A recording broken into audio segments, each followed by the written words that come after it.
to me that when people like you and people like Professor Peterson stand in the face of a brigade of lies and insist on telling the truth, it seems clear to me that that takes a great deal of courage. And it's genuinely inspiring. That being said, as a student and as, you know, I'm sure many of the people here are students, the consequences for standing up to those who would strip us of our freedoms can be pretty daunting. You know, we have to worry about applications, grades in some cases, you know, and we had some great, you know, examples in front of us earlier on, but I just wanted to know if you had any general or specific advice. I do. So number one, there are a lot of people who will kind of give you the roar, fight, you know, routine. My feeling is a little bit different. So when I was at UCLA, we had these things called blue books. Blue books were these anonymous exam books where you could write your student ID number, but they didn't know who you were. They didn't know your name. So what I would do is in class, I would talk as much as I want. I would argue with professors. I would talk with other students. I would protest. I would write for the student paper.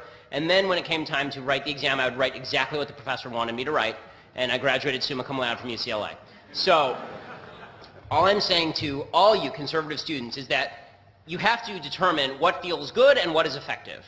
Okay, so it is not necessarily effective to write a paper for your professor that you know will get you a C just so that you can tell your friends that you really stuck it in the eye of the professor, because the professor just shut you down, right? The professor just lessened your chances of getting into the grad school that you want to go to or getting the grade that you need. Much better to give the professor what the professor wants on the tests and then make a lot of money, give a lot of money to the university, and then threaten to withdraw all that money unless the discriminatory professor is fired. So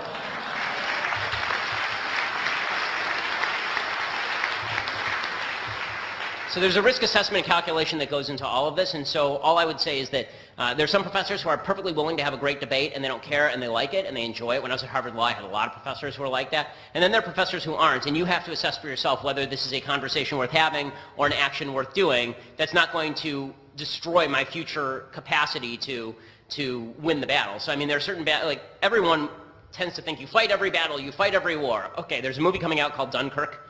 Okay, you don't. Sometimes it's better to strategically retreat so you can come back in force and take the mainland. Thank you so much.